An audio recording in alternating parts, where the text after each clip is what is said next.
ओम श्री परमात्मने नमः। ओम वासुदेवाय नमः। ओम व्यासदेवाय नमः। ओम जगन्नाथ दासाय नमः। हे माँ सरस्वती तमे कंठरे बस, माँ कंठरे बस। अति बड़ी जगन्नाथ दास रचित श्रीमद् भागवत महापुराणर दशम स्कंध द्वारका लीलार 61तम अध्याय आज आम श्रवण करवा।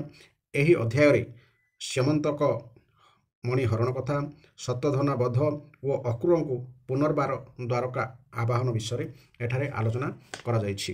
ତ ଆସନ୍ତୁ ଏହି ଅଧ୍ୟାୟ ଆରମ୍ଭ କରିବା। 61ତମ ଅଧ୍ୟାୟ। ପୁଣି ଶତଧନୁ ବଧୂ ମଣିହରଣ ଅପବାଦୁ ଯେମନ୍ତେ କୃଷ୍ଣ ହେଲେ ପାର 61ଠୀର ସମାଚାର। ଆନନ୍ଦେ କୃଷ୍ଣ ଭାବ ଘେନି କହନ୍ତି ଶୋକ ମହାମୁନି। ଶ୍ରୀ ଶୋକ ଉବାଚ ଶୁଣ ପରୀକ୍ଷ ନରନାଥ ଦ୍ୱାରକା ପୁରେ ଉପଗତ କରୁନ କରୁ ଦୂତ ବେଗେ କହିଲା ରାମକୃଷ୍ଣ ଆଗେ। ଚତୁର ଘରେ ପଞ୍ଚଭ୍ରାତ ଜନନୀ ତୁଲେ ହେଲେ ହତ ଜାଣନ୍ତି ପ୍ରଭୁ ଦେବରାଏ ଭଲେ ଅଛନ୍ତି ପାଣ୍ଡୁପଏ। ଶୁଣିବି କଳ ବସୁଦେବ ଭୁବନେ ଚେତକେ ଯାଦବ ବିଷାଦେ କରନ୍ତି ରୋଦନ ରାମ ଗୋବିନ୍ଦ ଦୁଃଖ ମନ। ଶୋକନି ବାରିବିନି ଭାଇ ରଥେ ବସିଲେ ସଜ ହୋଇ କୂଳବେ ଭାରେ ରାମ ହରି କରୁଣ ଗରେ ବିଜେ କରି। ଭୀଷ୍ମ ବି ଦୂର କୃପ ମେଳେ ଗାନ୍ଧାରୀ ଦ୍ରୋଣ ଶଲ୍ୟ ତୁଲେ ଲୋକବେ ଭାରେ ବେନି ଭାଇ କହନ୍ତି ମନେ ଦୁଃଖ ବହି। ଦେଖ ଏ ସଂସାର ବ୍ୟବହାର ଭ୍ରମନ୍ତି ଦେବାସୁର ନର ଭବସା ଗରେ ଏହି ମତେ ସକଳେ ଯିବା ଶୂନ୍ୟ ପତେ। ଏମନ୍ତେ ତୁଲ୍ୟ ଦୁଃଖ ବହି ବାନ୍ଧବ ମଧ୍ୟ ବେନି ଭାଇ କହନ୍ତି ସଂସାର ବ୍ୟବହାର ଏବେ ହୋ ଶୁଣ ନୃପବର। ଦ୍ୱାରକା ପୁରେ ତିନି ଜଣ ବିଚାର କଲେ କମନ ଗଗନେ ଅସ୍ତ ଗଲା ଭାନୁ ଅକୁର ତୁଲେ ଶତଧନୁ। କୃତବର୍ମାଙ୍କୁ ରାଇ ଧୀରେ ବିଚାର କଲେ କ୍ରତରେ କୃତବର୍ମାଙ୍କୁ ରାଇ ଧୀରେ ବିଚାର କଲେ ଏକ୍ରତ୍ରରେ।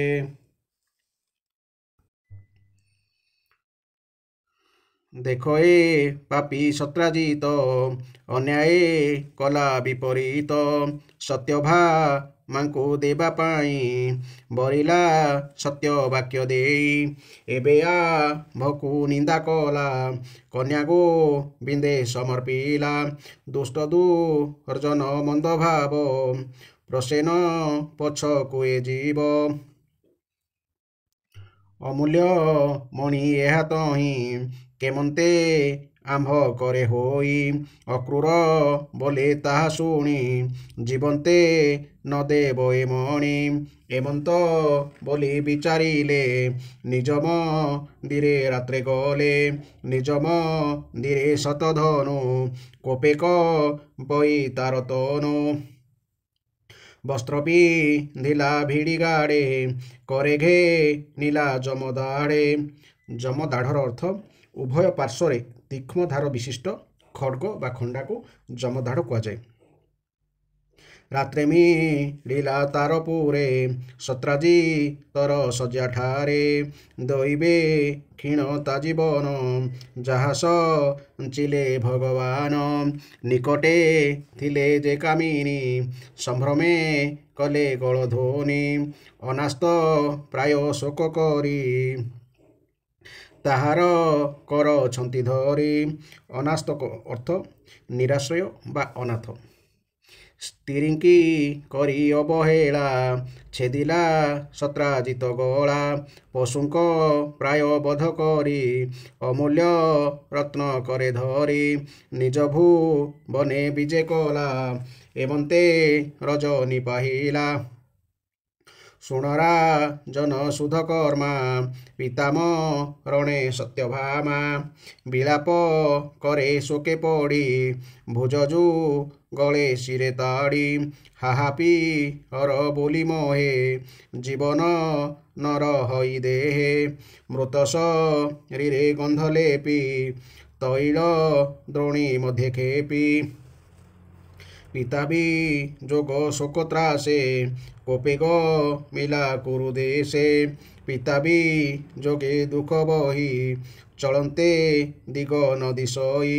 କୃଷ୍ଣ ଜାଣନ୍ତି ତାହା ଭଲେ ହସ୍ତିନାପୁରେ ରାମ ତୁରେ। ଏମନ୍ତେ ସତ୍ୟଭାମା ଯାଇ କହନ୍ତି କୃଷ୍ଣ ମୁଖ ଚାହିଁ। ଭନାଥ ଶତ ଧନୁ ଚୋର ବଧିଲା ମୋହର ପିଅର। ଘରେ ପଶିଲା ଶସ୍ତ୍ର ଧରି ପଶୁର ପ୍ରାୟ ବଧ କରି। ଅମୂଲ୍ୟ ମଣି ଘେନି କରେ ପଳାଇ ଗଲା ଅନ୍ଧକାରେ। ଅନାସ୍ତ ମୋହର ଜୀବନ ଏମନ୍ତେ କରଇ ରୋଦନ।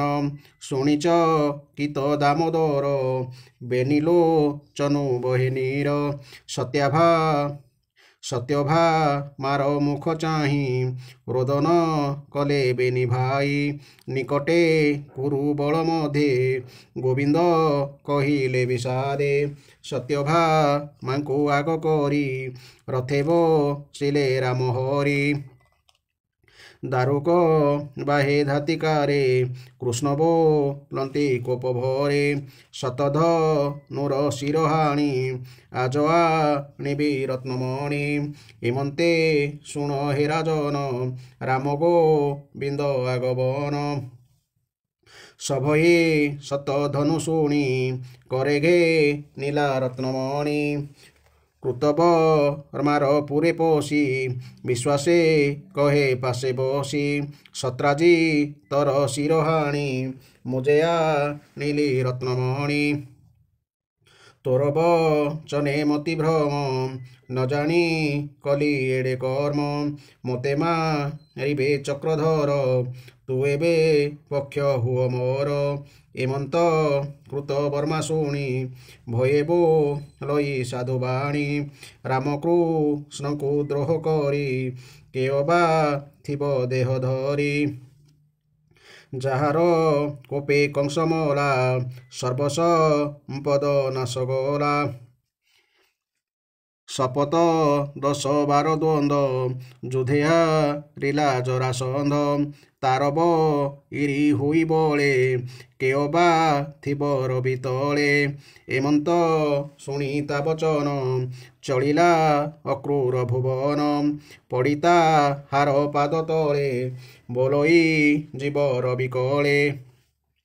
ମୋତେ କୋପିଲେ ଚକ୍ରଧର ମୁଁ ଏବେ ଶରଣ ତୋହର।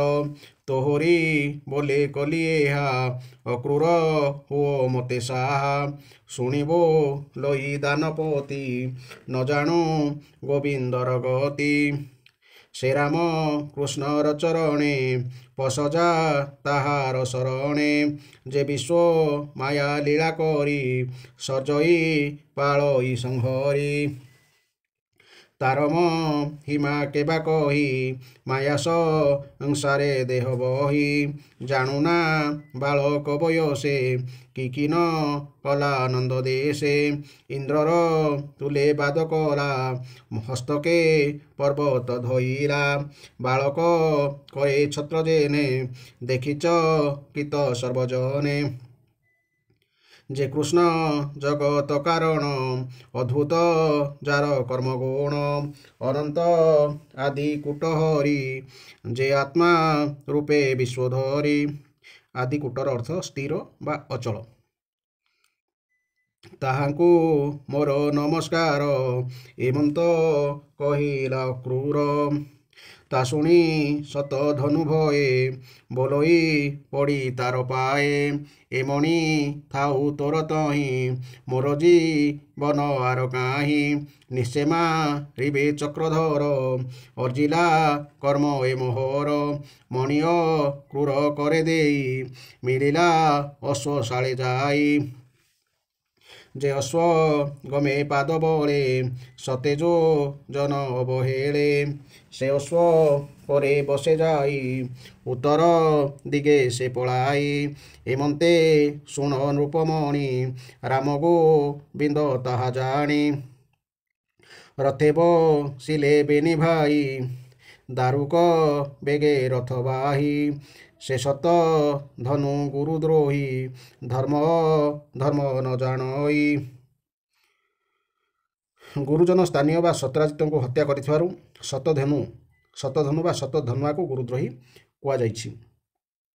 ଅଶ୍ୱେପ ରାନ୍ତେ ମହାବଳୀ ମିଥିଳା ଉପବନେ ମେଳି। ଅଶ୍ୱପ ଡିଲା ମୁହଁ ମାଡ଼ି ତକ୍ଷଣେ ପ୍ରାଣ ଗଲା ଛାଡ଼ି।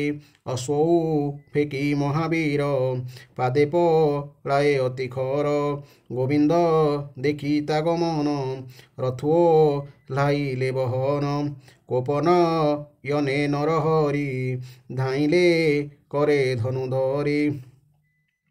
দেখি সে গোবিন্দর মনু ভয়ে পলায়ে শতধনু। পাতে পলান্তে কম্পে কায় চক্রপে শিলে দেবরায়। কৃষ্ণর চক্র তীক্ষ্ণধার কাটিলা শত ধনু শির। ছিড়ি পড়িলা গলা তଳେ গোবিন্দ নিকটে মিଳିলে। তাহার বস্ত্রে মণি খোঁজি ন পাই কৃষ্ণ মনে হেজি। মণিকা হার হস্তে দেই ডরে ও ইলা এ পলাই। এমন্ত বলি বাহুড়িলে রামর নিকটে মিଳିলে। बोलती प्रभु गोपीनाथ भोदेव शुण विपरीत। निश्चय मारिली शतधनु जेणु ए मते कला मन्यु। मणिए हार हस्ते नाही कहिले राम मुख चाहि। शुणी बोलती हलधर कोमल गभीर उतर। ए मणि अछि तो भुवने सन्देह न कर तु मने। काहार हस्ते मणि थोई भये इला से पलाई। मणिउ देशे जाओ घर मुजिबी जनक नगर। प्रिय हृद से मोहर देखिबी ताहांक व्यवहार। एमंत कही हलधारी जनक पुरे विजे करी। राम आगम देखि राजा संभ्रमे कला पाद पूजा। जनक पूजिला चरण संतोषे रेवती मरण। केते हैं दिन तहि रही जनक प्रिय भाव बही। हस्तिनापुरे दुर्योधन शुणिला राम आगमन। मन आनंदे अंधसूत मिथिलापुरे उपगत। मिलिला हलधर पासे अनेक भक्ति विश्वासे। गदा संग्रमे घोर दीक्षा रामर तहु कला शिक्षा। गोविंद बसी नंदी घोषे आसिमी लीले निज देशे। शतधनुर शिरोहाणी ता देहे न पाइले मणि। सकल प्रियागे कही माया भी आण भावग्राही। बंधु बांधव संगे मिली बांधव प्रिय बनमाली। मला जे सत्राजित वीर प्रेतऊ चित क्रिया तार। श्रीकृष्ण कराइले भावे शुण परीक्ष नृप एवे। शतधनुर बध शुणी अक्रूर मने मने गुणी। कृतवर्मार तुले भाई निश्चय मारिबे बनमाली। ହେମନ୍ତ ଭାଳି ମନେ ଛନ ପଳାଇ ଗଲେ ବେନିଜନ ଅକ୍ରୂର ଯେତେବେଳେ ଗଲା ଶୁଣରା ଜନ କୃଷ୍ଣ ଲୀଳା ଦ୍ୱାରକା ପୁରୀ ରିଷ୍ଟଜାତ ଦେଖିଛ କିତ ଯଦୁନାଥ ଅଦ୍ଭୁତ ଦେଖନ୍ତି ପ୍ରତ୍ୟକେ ଭୂମିଗ ଗଣ ଅନ୍ତରିକେ ପ୍ରାଣୀଙ୍କ ଦେହେ ବ୍ୟାଧିଜାତ ମନଉ ଚାଟ ଉଲ୍କାପାତ ରୁଧିର ବୃଷ୍ଟି ଦଶ ଦିଶେ ଭୂମିକ ପଇ ମହାତ୍ରାସେ ଦ୍ୱାରକା ପୁର ଜନେ ଚାହିଁ ଭାଳନ୍ତି ଏକ ରୁଣ୍ଡ ହୋଇ ଘୋରଆ ପଦ ଆଗମନେ ଭାଳି ବୋଲନ୍ତି ବୁଧ ଜନେ ଅକ୍ରୂର ପଳାଇଲା ଡରେ ତେଣୁଆ ପଦ ଯଦୁପୁରେ ଅକ୍ରୂର ବିନୁ ଏହି ରିଷ୍ଟି ରୁଧିର ସଙ୍ଗେ ଜଳବୃଷ୍ଟି ଅନେକ ଅକ୍ରୂରର ଗୁଣ ତୁମ୍ଭେ ଯେ ସାବଧାନେ ଶୁଣ ପୂର୍ବେ ଯେ ଥିଲା କାଶୀ ରାଜା ସୁଖେ ପାଳଇ ଜନପ୍ରଜା ଏମନ୍ତେ ଇନ୍ଦ୍ର ତା ଭୁବନେ ବୃଷ୍ଟି ନ କଲା କୋପ ମନେ ଅର୍ଣ୍ଣନ ପାଇ କ୍ଷୁଧା ଭଏ ଅନେକ ଜନ ଗଲେ କ୍ଷୟେ ସଙ୍ଗତେ ଘେନି ଜନ ପ୍ରଜା ଭয়ে ପଳାଇ କାଶୀ ରାଜା ସୁଫଳ ନାମେ ଯେ ଯାଦବ ସୁପୁଣ୍ୟବନ୍ତ ସେ ସାଧବ ପୂର୍ବେ ଅନେକ ତପ କଲା ଇନ୍ଦ୍ର ତାହାକୁ ବର ଦେଲା ସେ ଯହିଁ ଥାଇ ଦେହ ଧରି ସେ ଦେଶେ ଇନ୍ଦ୍ର ବୃଷ୍ଟି କରି ଏମନ୍ତ ବିଚାରିଲେ ବସି ସ୍ୱଫଳକେ ଆଣିଲେ ବିଶ୍ୱାସୀ କନ୍ୟାଏ ଥିଲା ତାର ଘର ଅତି ସୁନ୍ଦର ରୂପ ତାର ଶୁଣ କନ୍ୟାର ଜନ୍ମବାଣୀ ଆମ୍ଭେ ଯେ ପୂର୍ବେ ଅଛୁ ଶୁଣି ଜନନୀ ଗର୍ଭେ ଚିରବାସ ରହିଲା ଦ୍ୱାଦଶ ବରଷ ଜାତନ ହେଲା ଯେତେବେଳେ ନୃପତି ଭାଳଇ ବିକଳେ ଦିନେକ ପତ୍ନୀ ଗର୍ଭ ଚାହିଁ କହେବି କଳ ଭାବ ବହି ଭୋଗର୍ଭ ଶୁଣ ମୋ ଉତ୍ତର ହେଲେ ନା ସିଲୁ ମୋର ଘର କହ ଏ କେବଳ କାରଣ ଏ ବଡ଼ ମରଣ କଷଣ ଏମନ୍ତ ରାଜା ବାକ୍ୟ ଶୁଣି ଗର୍ଭ ଭିତରେ କହେ ବାଣୀ ଭୋତାତ ଶୁଣ ମୋର କଥା ଯେମନ୍ତ ଗର୍ଭର ବ୍ୟବସ୍ଥା ଉତ୍ତମ ଧେନୁ ପ୍ରତିଦିନେ ଦାନ ତୁ ଦିଅ ବିପ୍ରଜନେ ବ୍ୟତୀତେ ଦ୍ୱାଦଶ ବରଷେ ଜାତ ମୁଁ ହୋଇବି ବିଶ୍ୱାସେ ତକ୍ଷଣେ ଗର୍ଭର ବଚନେ ନୃପତି ଶୁଣି ତୋଷ ମନେ ନିଶ୍ଚୟ କଲା ସେହି ମତ ଧନୁଷେ ଦେଲା ଶତ ଶତ ଏମନ୍ତେ କନ୍ୟା ଜାତ ହୋଇ କାଶୀନ ଗରେ ଥିଲା ରହି ସେ କନ୍ୟା ସ୍ୱଫଳ କରେ ବରି ବିବାହ ଦେଲା ଦଣ୍ଡଧାରୀ ତାହାର ଦେଶେ ଶସ୍ୟନାଶ ନିର୍ଜଳ ଦ୍ୱାଦଶ ବରଷ ତକ୍ଷଣେ ମିଳି ମେଘମାଳ ଆନନ୍ଦେ ବରସିଲେ ଜଳ ତାରକୁ ମୋର ଦାନପତି ଏମନ୍ତେ ଅକ୍ରୂରର ଗତି ସେ ମହାଭାଗ ଯହିଁ ଥାଇ ରିଷ୍ଟ ଭୟ ନାହିଁ ଏମନ୍ତ ବୁଧ ବାକ୍ୟ ଶୁଣି ଆନନ୍ଦେ ପ୍ରଭୁ ଚକ୍ରପାଣି କାଶୀନ ଗରେ ଦୂତ ପେଶି ଆଣିଲେ ଅକ୍ରୂରେ ବିଶ୍ୱାସୀ ପାଶେ ବସାଇ ଦାମୋଦର ବିଶ୍ୱାସେ କହନ୍ତି ମଧୁର ଶ୍ରୀକୃଷ୍ଣ ଜଗତ ଜୀବନ ଜାଣନ୍ତି ପ୍ରାଣୀଙ୍କର ମନ ଆଶ୍ୱାସୀ ବସାଇ ଅକ୍ରୂର ବୋଲନ୍ତି ବ୍ରହ୍ମାଣ୍ଡ ଠାକୁର ଶୁଣ କ୍ରୂର ମୋର ବାଣୀ ତୋତହିଁ ସମନ୍ତ୍ୟକ ମଣି ଥୋଇ ଯେ ଶତ ଧନୁ ଗଲା ଦଇବେ ପ୍ରାଣ ସେ ହାରିଲା ସେ ମଣି ସଙ୍କଟୁ ଧରି ବିବାହ ଇଲିବେନି ନାରୀ ଉଚିତେ ସେ ମଣି ମୋହର ଶ୍ୱଶୁର ଦେଲା ଉପହାର ସତ୍ରାଜି ତର ପୁତ୍ର ନାହିଁ ଦୁହିତା ସତ୍ୟଭାମା ହୋଇ ମରଣେ ପ୍ରେତ କ୍ରିୟା ସାରି ଦୁର୍ଗମ ନରକୁ ଧରି ତାହାର ପୁତ୍ରୀ ମଣିନେ ତ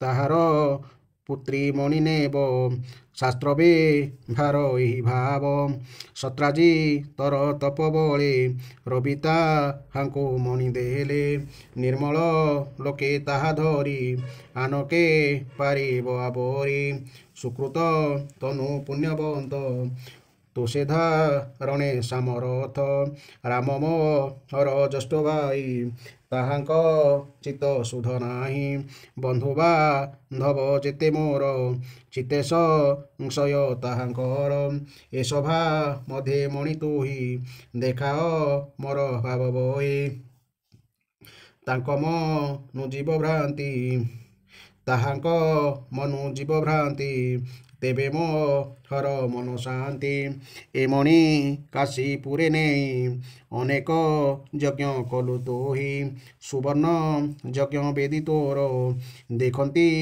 ଦେବାସୁର ନର ଏମନ୍ତେ କୃଷ୍ଣ ସାଧୁବାଣୀ ଅକ୍ରୂର ଶୁଣି ରତ୍ନମଣି ବସ୍ତ୍ରେଲୁ ଚାଇଥିଲା କାଖେ ସଭାରେ ଫେରିଲା ପ୍ରତ୍ୟକ୍ଷେ ସୂର୍ଯ୍ୟ କିରଣ ପ୍ରାୟ ଦେଖି ଜନେବୁ ଜିଲେ ବେନିଆଖି ଏମନ୍ତେ ମଣି ଦେଖାଇଲା ଆତ୍ମାର ବାଦ ପ୍ରକାଶିଲା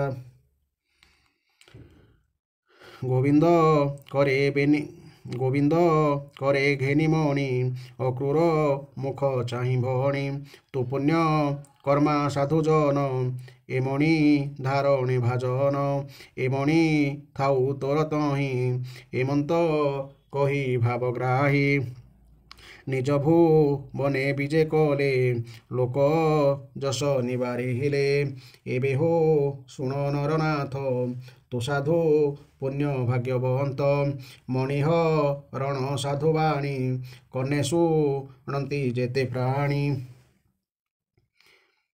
ଦୁରିତ ଦୁଃଖ ଯେ ଆପଦ ଏ ଆଦି ଯେତେ ମନ ଖେଦ ଦୁଷ୍ଟ ସ୍ୱପନ ଗ୍ରହ ଗତି ଶ୍ରବଣେ ପଠନେ ନାଶନ୍ତି ସର୍ବମଙ୍ଗଳ ଉପଗତ କହିଲା ବିପ୍ର ଜଗନ୍ନାଥ ଇତି ଶ୍ରୀମଦ୍ଭାଗବତେ ମହାପୁରାଣେ ପରମହଂସ ସହିତାୟାଂ ଦଶମ ସ୍କନ୍ଧେ ସ୍ୟମନ୍ତକ ମଣିହରଣେ ଶତଧନ୍ୱାବଧ ନାମ 61ତମ ଅଧ୍ୟାୟ। ବର୍ତ୍ତମାନ ଏହି ଅଧ୍ୟାୟର ଆମେ ବ୍ୟାଖ୍ୟା ଶୁଣିବା। ଶ୍ରୀ ଶୁକଦେବ କହି ଚାଲିଲେ, ହେ ପରୀକ୍ଷିତ, ଭଗବାନ ଶ୍ରୀକୃଷ୍ଣ ଭଲ ରୂପେ ଜାଣିଥିଲେ ଯେ ଯତୁଗୃହ ଦାହରେ ପାଣ୍ଡବମାନଙ୍କର କୌଣସି ପ୍ରକାର କ୍ଷତି ହୋଇନାହିଁ। ତଥାପି ସେ ଯେତେବେଳେ ଶୁଣିଲେ ଯେ କୁନ୍ତୀ ଓ ପାଣ୍ଡବମାନେ ପୋଡ଼ି ମରିଗଲେ, ସେତେବେଳେ ସେ କୁଳ ପରମ୍ପରା ଅନୁଯାୟୀ ସମବେଦନା ଜଣାଇବାକୁ ବଳରାମ ସହିତ ହସ୍ତିନାପୁର ଗଲେ। ସେଠାରେ ସେ ଭୀଷ୍ମ ପିତାମହ, କୃପାଚାର୍ଯ୍ୟ, ବିଦୁର, ଗାନ୍ଧାରୀ ଓ ଦ୍ରୋଣାଚାର୍ଯ୍ୟଙ୍କୁ ସାକ୍ଷାତ କଲେ ଏବଂ ହାୟ ହାୟ କେତେ ବଡ଼ ଦୁଃଖଦ ଘଟଣା ଘଟିନଗଲା ସତେ କହି ସମବେଦନା ଜଣାଇଲେ। ଭଗବାନ ଶ୍ରୀକୃଷ୍ଣ ହସ୍ତିନାପୁର ଚାଲିଯିବାରୁ ଦ୍ୱାରକାରେ ଅକ୍ରୂର ଓ କୃତବର୍ମାକୁ ଗୋଟିଏ ସୁଯୋଗ ମିଳିଗଲା। ସେମାନେ ଶତଧନ୍ୱାଙ୍କ ନିକଟକୁ ଆସି କହିଲେ, ତୁମେ ସତ୍ରାଜିତ ପାଖରୁ ସ୍ୟମନ୍ତକ ମଣିଟା ଛଡ଼ାଇ ଆଣୁନା କାହିଁକି? ସେ ଆମ୍ଭମାନଙ୍କ ସମକ୍ଷରେ ତା କନ୍ୟା ସତ୍ୟଭାମାର ବିବାହ ତୁମ ସହିତ କରାଦେବାକୁ କଥା ଦେଇଥିଲା, ଅଥଚ ଆମକୁ ଅପମାନ ଦେଇ ସେ ତା କନ୍ୟାକୁ ଶ୍ରୀକୃଷ୍ଣଙ୍କ ହାତରେ ଦେଇଦେଲା। ତେଣୁ ତା ଭାଇ ପ୍ରସେନ ଯେପରି ମଲା, ସେ ମଧ୍ୟ ସେହିପରି ଯମପୁରକୁ ଯିବା ଉଚିତ। ଶତଧନ୍ୱା ଥିଲେ ଜଣେ ପାପୀ, ତାର ମୃତ୍ୟୁ ମଧ୍ୟ ନିକଟ ହୋଇ ଆସିଥିଲା। ଅକ୍ରୂର ଓ କୃତବର୍ମା ଏପରି ଉସୁକେଇ ଦେବାରୁ ସେ ଦୁଷ୍ଟ ସେମାନଙ୍କ ପରଚନାରେ ଉଚିତ ମଣିଲା ଏବଂ ଲୋଭ ପରବଶ ହୋଇ ସତ୍ରାଜିତଙ୍କୁ ଶୋଇଥିବା ଅବସ୍ଥାରେ ମାରିଦେଲା। ସତ୍ରାଜିତଙ୍କୁ ମାରିବା ବେଳେ ଘରର ସ୍ତ୍ରୀ ଲୋକମାନେ ଅନାଥଙ୍କ ପରି କାନ୍ଦ ବୋବାଳି ଛାଡ଼ିଲେ, କିନ୍ତୁ ସେମାନଙ୍କ କାନ୍ଦ ଆଡ଼କୁ ଆଦୌ ଧ୍ୟାନ ନ ଦେଇ କଂସେଇ ପଶୁକୁ ମାରିବା ପରି ସେ ସତ୍ରାଜିତଙ୍କୁ ମାରିଦେଇ ସେଠାରୁ ମଣି ନେଇ ପଳାଇ ଆସିଲା। କଥାରେ ଅଛି, ନିଜ ବୁଦ୍ଧି ଠାକୁର ଆଉ ପରବୁଦ୍ଧି କୁକୁର। ଅନ୍ୟମାନଙ୍କ କଥାରେ ପଡ଼ି ଯିଏ କୁକର୍ମ କରେ ସେ ନିଶ୍ଚିତ ଦଣ୍ଡ ପାଏ। ବାପା ମରିଗଲେ ଶୁଣି ସତ୍ୟଭାମା ଶୋକାକୁଳ ହୋଇଗଲେ। ସେ ହାୟ ବାପା ଆଜି ମୁଁ ମରିଗଲି ଲୋ ଏଭଳି ବହୁ ବିଳାପ କଲେ। ବିଳାପ କରୁ କରୁ ସେ ମଝି ମଝିରେ ବେହୋସ୍ ମଧ୍ୟ ହୋଇଯାଉଥିଲେ ଏବଂ ହୋସ୍ ଆସିବା ପରେ ପୁଣି ବିଳାପ କରୁଥିଲେ। ବିଳାପ କରି କରି ସେ ବାପାଙ୍କ ମୃତଦେହକୁ ତୈଳପୂର୍ଣ୍ଣ ଡଙ୍ଗାରେ ବୁଡ଼ାଇ ରଖି ଏହି ବିଷୟ ଜଣାଇବା ନିମନ୍ତେ ହସ୍ତିନାପୁର ଚାଲିଗଲେ ଏବଂ ସେଠାରେ ଅତି ଦୁଃଖର ସହିତ ଶ୍ରୀକୃଷ୍ଣଙ୍କୁ ବାପାଙ୍କ ହତ୍ୟା ବୃତ୍ତାନ୍ତ ଶୁଣାଇଦେଲେ। ଅବଶ୍ୟ ଶ୍ରୀକୃଷ୍ଣ ତାହା ଜାଣିଥିଲେ। ହେ ପରୀକ୍ଷିତ, ସର୍ବଶକ୍ତିମାନ ଭଗବାନ ଶ୍ରୀକୃଷ୍ଣ ଓ ବଳରାମ ସବୁ ଶୁଣି ମନୁଷ୍ୟ ପରି ଲୀଳା କରି ଆଖିରୁ ଲୁହ ଝରାଇଲେ ଏବଂ ହାୟ ଆମ ଉପରେ କେତେ ବଡ଼ ବିପତ୍ତି ପଡ଼ି ନଗଲା ଏଭଳି କହି ବିଳାପ କଲେ। ତାପରେ ଶ୍ରୀକୃଷ୍ଣ ସତ୍ୟଭାମା ଓ ବଳରାମ ସହିତ ହସ୍ତିନାପୁରକୁ ଦ୍ୱାରକା ଫେରିଆସିଲେ ଏବଂ ଶତଧନ୍ୱାକୁ ମାରି ତାଠାରୁ କିପରି ମଣିଟି ଅଣାଯିବ ସେହି ଉଦ୍ୟମ କଲେ। ଶ୍ରୀକୃଷ୍ଣ ତାକୁ ମାରିଦେବାକୁ ଉଦ୍ୟମ କରୁଛନ୍ତି ବୋଲି ଜାଣିବାକୁ ପାଇ ଶତଧନ୍ୱା ଭୀଷଣ ଡରିଗଲା ଏବଂ ନିଜର ପ୍ରାଣ ରକ୍ଷା କରିବା ନିମନ୍ତେ କୃତବର୍ମାଙ୍କୁ ସାହାଯ୍ୟ ମାଗିଲା। କୃତବର୍ମା କହିଲେ, ଭଗବାନ ଶ୍ରୀକୃଷ୍ଣ ଓ ବଳରାମ ହେଉଛନ୍ତି ସର୍ବଶକ୍ତିମାନ ଈଶ୍ୱର। ମୁଁ ସେମାନଙ୍କ ସମ୍ମୁଖୀନ ହୋଇପାରିବି ନାହିଁ। ଆହେ, କିଏ ଏପରି ଅଛି ଯେ ତାଙ୍କ ସହିତ ଶତ୍ରୁତା କରି ଇହଲୋକରେ କି ପରଲୋକରେ କୁଶଳରେ ରହିପାରିବ? ତୁମେ ତ ଜାଣିଥିବ, ସେମାନଙ୍କ ସହିତ ଦ୍ୱେଷ କରି କଂସ ତାର ରାଜଲକ୍ଷ୍ମୀ ହରାଇଲା ଏବଂ ତାର ଅନୁଗାମୀମାନଙ୍କ ସହିତ ମରିଗଲା। ଜରାସନ୍ଧ ପରି ପ୍ରକାଣ୍ଡ ବୀରପରା ଶ୍ରୀକୃଷ୍ଣଙ୍କ ଦ୍ୱାରା ଯୁଦ୍ଧରେ 17 ଥର ପରାଜିତ ହୋଇଥିଲା ଓ ତାକୁ ବିନା ରଥରେ ନିଜ ରାଜଧାନୀକୁ ଫେରିବାକୁ ପଡ଼ିଲା। କୃତବର୍ମା ଏପରି ରୋକଠୋକ ଜବାବ ଦେଇଦେବାରୁ ଶତଧନ୍ୱା ସହାୟତା ନିମନ୍ତେ ଅକ୍ରୁରକୁ ପ୍ରାର୍ଥନା କଲା। ଅକ୍ରୁର କହିଲେ, ଆରେ ଭାଇ, ସର୍ବଶକ୍ତିମାନ ଭଗବାନଙ୍କ ବଳ ପୌରୁଷ ଜାଣୁ ଜାଣୁ କେଉଁ ଲୋକ ବା ତାଙ୍କ ସହିତ ଶତ୍ରୁତା କରିବ କହିଲୁ? ଯେଉଁ ଭଗବାନ ଲୀଳା ପଛରେ ଏହି ବିଶ୍ୱ ରଚନା କରନ୍ତି, ତାଙ୍କର ରକ୍ଷା ଓ ସଂହାର ମଧ୍ୟ କରନ୍ତି, ପୁଣି ଯେ କେତେବେଳେ କ'ଣ କରିବାକୁ ଚାହାନ୍ତି ତାହା ମାୟାମୋହିତ ହୋଇ ରହିଥିବା ବ୍ରହ୍ମାଦି ବିଶ୍ୱବିଧାତା ମଧ୍ୟ ବୁଝିପାରନ୍ତି ନାହିଁ। ତାଙ୍କ ବିରୋଧରେ କିଏ ଠିଆ ହେବ କହିଲୁ? ସେ ଯେତେବେଳେ 7 ବର୍ଷର ପିଲା ଥିଲେ ସେତେବେଳେ ପୁରା ଗୋଟିଏ ହାତରେ ହିଁ ଗିରିରାଜ ଗୋବର୍ଦ୍ଧନକୁ ଉପାଡ଼ି ଦେଇଥିଲେ ଏବଂ ଛୋଟ ପିଲାମାନେ ଯେପରି ବର୍ଷାଦିନିଆ ଛତୁ ଉପାଡ଼ି ହାତରେ ଟେକି ଧରନ୍ତି, ସେ ସେହିପରି ଏତେ ବଡ଼ ଗୋବର୍ଦ୍ଧନ ଗିରିକୁ ଅକ୍ଲେଶରେ ଗୋଟିଏ ହାତରେ 7 ଦିନ ପର୍ଯ୍ୟନ୍ତ ଟେକି ଧରିଥିଲେ। ତାହାଙ୍କୁ ମୁଁ ନମସ୍କାର କରୁଛି। ତାଙ୍କର କର୍ମ ଅଦ୍ଭୁତ। ସେ ହେଉଛନ୍ତି ଅନନ୍ତ, ଅନାଦି, କୂଟସ୍ଥ ଓ ଆତ୍ମସ୍ୱରୂପ। ମୁଁ ସେହି ଭଗବାନ ଶ୍ରୀକୃଷ୍ଣଙ୍କୁ ନମସ୍କାର କରୁଛି। ଅକ୍ରୁର ଠାରୁ ମଧ୍ୟ ଏପରି ନୈରାଶ୍ୟଜନକ ଉତ୍ତର ପାଇ ଶତଧନ୍ୱା ସ୍ୟମନ୍ତକ ମଣିଟିକୁ ତାଙ୍କ ପାଖରେ ରଖିଦେଲା ଏବଂ ଅବିରତ ଭାବେ 400 କୋଶ ଅତିକ୍ରମ କରି ପାରୁଥିବା ଗୋଟିଏ ଘୋଡ଼ାରେ ବସି ସେଠାରୁ ଯଥାଶୀଘ୍ର ପଳାୟନ କଲା। ହେ ପରୀକ୍ଷିତ, ଶ୍ରୀକୃଷ୍ଣ ବଳରାମ ଦ୍ରୁତଗାମୀ ଅଶ୍ୱ ଯୋଗେ ଯୋଚା ହୋଇଥିବା ଗରୁଡ଼ଧ୍ୱଜ ରଥ ଚଢ଼ି ଶ୍ୱଶୁର ସତ୍ରାଜିତଙ୍କୁ ହତ୍ୟା କରିଥିବା ଶତଧନ୍ୱାକୁ ଗୋଡ଼ାଇ ଗଲେ। ମିଥିଳାପୁରୀ ପାଖରେ ଗୋଟିଏ ଉପବନରେ ଶତଧନ୍ୱାର ଘୋଡ଼ାଟି ଦୌଡ଼ୁ ଦୌଡ଼ୁ ପଡ଼ିଗଲା। ତେଣୁ ଶତଧନ୍ୱା ଘୋଡ଼ାକୁ ଛାଡ଼ିଦେଇ ନିଜେ ଦୌଡ଼ି ପଳାଇଗଲା। ସେ ଅତ୍ୟନ୍ତ ଭୟଭୀତ ହୋଇଯାଇଥାଏ। ଭଗବାନ ଶ୍ରୀକୃଷ୍ଣ ମଧ୍ୟ କ୍ରୋଧରେ ତାକୁ ଗୋଡ଼ାଇଲା ଏବଂ ଶତଧନ୍ୱା ପାଦରେ ଧାଉଁଥିବାରୁ ଭଗବାନ ମଧ୍ୟ ରଥରୁ ଓହ୍ଲାଇ ଧାଇଁଲେ। ଗୋଡ଼ାଇ ଗୋଡ଼ାଇ ଶେଷରେ ସେ ତୀକ୍ଷ୍ଣ ଧାର ଚକ୍ର ପେଶି ତାର ମୁଣ୍ଡ କାଟିଦେଲେ ଏବଂ ତାର ଲୁଗାପଟା ଭିତରେ ସେ କେଉଁଠି ସ୍ୟମନ୍ତକ ମଣିଟି ଲୁଚାଇଛି ଖୋଜିଲେ, କିନ୍ତୁ ତା ପାଖରୁ ମଣି ମିଳିଲା ନାହିଁ। ଶ୍ରୀକୃଷ୍ଣ ବଡ଼ ଭାଇ ବଳରାମଙ୍କ ପାଖକୁ ଯାଇ କହିଲେ, ମୁଁ ଶତଧନ୍ୱାକୁ ବୃଥାଟାରେ ମାରିଦେଲି। ତା ପାଖରେ ସ୍ୟମନ୍ତକ ମଣି ନାହିଁ। ବଳରାମ କହିଲେ, ଶତଧନ୍ୱା ନିଶ୍ଚୟ ସେହି ମଣିଟି ଅନ୍ୟ କୌଣସି ଲୋକ ପାଖରେ ରଖିଦେଇଛି। ତେଣୁ ତୁ ଦ୍ୱାରକା ଯାଇ ସେ ବିଷୟରେ ଖବର ନେ। ମୁଁ ବିଦେହ ରାଜାଙ୍କୁ ସାକ୍ଷାତ କରିବାକୁ ଚାହେଁ। ସେ ହେଉଛନ୍ତି ମୋର ଜଣେ ପ୍ରିୟ ମିତ୍ର। ହେ ପରୀକ୍ଷିତ, ଏପରି କହି ଯଦୁକୁଳ ନନ୍ଦନ ବଳରାମ ମିଥିଳା ନଗରୀକୁ ଚାଲିଗଲେ। ପୂଜନୀୟ ବଳରାମ ଆସିଛନ୍ତି ଦେଖି ମିଥିଳା ନରେଶ ଅତିଶୟ ଆନନ୍ଦିତ ହେଲେ। ସେ ତୁରନ୍ତ ଆସନରୁ ଉଠି ଆସି ବିଭିନ୍ନ ସାମଗ୍ରୀ ଦ୍ୱାରା ବଳରାମଙ୍କୁ ପୂଜା କରେ। ତାପରେ ବଳରାମ କିଛି ବର୍ଷ ମିଥିଳାରେ ରହିଗଲେ। ସେଠାରେ ମହାତ୍ମା ଜନକ ତାଙ୍କୁ ବଡ଼ ପ୍ରେମ ଓ ଆଦର ରଖିଥିଲେ। ତାପରେ ଯଥା ସମୟରେ ଧୃତରାଷ୍ଟ୍ରଙ୍କ ପୁତ୍ର ଦୁର୍ଯ୍ୟୋଧନ ବଳରାମଙ୍କଠାରୁ ଗଦାଯୁଦ୍ଧ ଶିଖିଲେ। ଏଣେ ପ୍ରଭୁ ଶ୍ରୀକୃଷ୍ଣ ତାଙ୍କର ପ୍ରିୟା ଭାର୍ଯ୍ୟା ସତ୍ୟଭାମାଙ୍କ ପ୍ରିୟ କାର୍ଯ୍ୟ ସାରି ଦ୍ୱାରକା ଫେରିଆସିଲେ। ସେଠାରେ ସେ ତାଙ୍କୁ ଶୁଣାଇଦେଲେ ଯେ ଶତଧନ୍ୱାକୁ ତ ମାରି ଦିଆଗଲା, କିନ୍ତୁ ତାଠାରେ ସ୍ୟମନ୍ତକ ମଣି ମିଳିଲା ନାହିଁ। ତାପରେ ସେ ମୃତ ପ୍ରାଣୀର ପରଲୋକରେ ମଙ୍ଗଳ ହେବା ଉଦ୍ଦେଶ୍ୟରେ ନିଜର ଭାଇ ବନ୍ଧୁକୁ ସଙ୍ଗରେ ନେଇ ଶ୍ୱଶୁର ସତ୍ରାଜିତଙ୍କର ଅନ୍ତ୍ୟେଷ୍ଟିକ୍ରିୟା ସମ୍ପନ୍ନ କରାଇଲେ। ଅକ୍ରୁର କୃତବର୍ମା ତ ସତ୍ରଜିତକୁ ମାରିଦେବା ନିମନ୍ତେ ଶତଧନ୍ୱାକୁ ଉତ୍ତେଜିତ କରିଥିଲେ। ତେଣୁ ଭଗବାନ ଶତଧନ୍ୱାକୁ ମାରିଦେଲେ ବୋଲି ଶୁଣି ସେମାନେ ଅତ୍ୟନ୍ତ ଭୟଭୀତ ହୋଇ ଦ୍ୱାରକାରୁ ପଳାଇଗଲେ। ହେ ପରୀକ୍ଷିତ, କେତେକ ଲୋକ କହନ୍ତି ଅକ୍ରୁର ଦ୍ୱାରକାରୁ ଚାଲିଯିବାରୁ ଦ୍ୱାରକାବାସୀମାନଙ୍କୁ ବହୁ ଅନିଷ୍ଟ ଓ ଅରିଷ୍ଟର ସମ୍ମୁଖୀନ ହେବାକୁ ପଡ଼ିଲା ଏବଂ ଦୈବିକ ଓ ଭୌତିକ କାରଣରୁ ସେଠାରେ ନାଗରିକମାନଙ୍କୁ ନାନା ପ୍ରକାର ଶାରୀରିକ ମାନସିକ କଷ୍ଟ ସହିବାକୁ ପଡ଼ିଲା। କିନ୍ତୁ ଏପରି କହୁଥିବା ଲୋକେ ପୂର୍ବରୁ କୁହାଯାଇଥିବା କଥା ଭୁଲିଯାଆନ୍ତି। ଯେଉଁ ଭଗବାନ ଶ୍ରୀକୃଷ୍ଣଙ୍କ ଭିତରେ ସମସ୍ତ ମୁନି ଋଷି ନିବାସ କରନ୍ତି, ତାଙ୍କରି ନିବାସ ସ୍ଥାନ ଦ୍ୱାରକାରେ ସେ ନିଜେ ବସିଥିବା ବେଳେ କୌଣସି ଉପଦ୍ରବ କିପରି ଭଲା ହୋଇପାରିବ? ଏକଥା କ'ଣ କେବେ ସମ୍ଭବ? ସେତେବେଳେ ନଗରର ବୁଢ଼ା ଲୋକେ କହିଲେ, ଥରେ କାଶୀ ନରେଶଙ୍କ ରାଜ୍ୟରେ ବର୍ଷା ନ ହେବାରୁ ମରୁଡ଼ି ପଡ଼ିଲା। ତାହା ଦେଖି ରାଜା ତାହାକୁ ଆସିଥିବା ସ୍ୱଫଳକଙ୍କ ସହିତ ନିଜର କନ୍ୟା ଗାନ୍ଧିନୀଙ୍କର ବିବାହ କରାଇଦେଲେ। ବାହାଘର ପରେ ପରେ ସେହି ପ୍ରଦେଶରେ ବର୍ଷା ହେଲା। ଅକ୍ରୁର ତ ସୁଫଳକଙ୍କ ପୁତ୍ର, ତାଙ୍କ ପ୍ରଭାବ ମଧ୍ୟ ତାଙ୍କ ପିତାଙ୍କ ପ୍ରଭାବ ପରି। ତେଣୁ ଅକ୍ରୁର ଯେଉଁଠି ରହନ୍ତି ସେଠାରେ କୌଣସି ପ୍ରକାର କଷ୍ଟ ଓ ମହାମାରୀ ଆଦି ଉପଦ୍ରବ ହୁଏ ନାହିଁ, ବରଂ ସମୟ ଅନୁସାରେ ଭଲ ବର୍ଷା ହୁଏ। ହେ ପରୀକ୍ଷିତ, ସେମାନଙ୍କ କଥା ଶୁଣି ଭଗବାନ ଜାଣିଗଲେ ଯେ ଏପରି ଉପଦ୍ରବର ଏହା କାରଣ ନୁହେଁ। କିନ୍ତୁ ଏପରି ଜାଣି ମଧ୍ୟ ସେ ଦୂତ ପଠାଇ ଅକ୍ରୁରଙ୍କୁ ଡକାଇଲେ ଏବଂ ସେ ଆସିବାରୁ ତାଙ୍କ ସହିତ କଥାଭାଷା ଆରମ୍ଭ କଲେ। ଭଗବାନ ଶ୍ରୀକୃଷ୍ଣ ଅକ୍ରୁରଙ୍କୁ ସୁନ୍ଦର ଭାବରେ ସ୍ୱାଗତ ସମ୍ବର୍ଦ୍ଧନା କରି ମିଠା ମିଠା ସ୍ନେହବଳା କଥା କହି ତାଙ୍କୁ ସନ୍ତୁଷ୍ଟ କଲେ। ହେ ପରୀକ୍ଷିତ, ଭଗବାନ କେବଳ ସର୍ବଦ୍ରଷ୍ଟା ନୁହନ୍ତି, ସେ ପ୍ରାଣୀର ମନ କଥା ମଧ୍ୟ ଜାଣିପାରନ୍ତି। ତେଣୁ ସେ ମୃଦୁ ମୃଦୁ ହସି ଅକ୍ରୁରଙ୍କୁ କହିଲେ, କକେଇ, ଆପଣ ହେଉଛନ୍ତି ଦାନ ଧର୍ମର ରକ୍ଷକ। ମୁଁ ପ୍ରଥମରୁ ଜାଣେ ଯେ ଶତଧନ ଆପଣଙ୍କ ପାଖରେ ସେହି ଅତ୍ୟନ୍ତ ଉଜ୍ଜ୍ୱଳ ଧନଦାତା ସୀମନ୍ତକ ମଣିଟି ଛାଡ଼ି ଦେଇଯାଇଛି।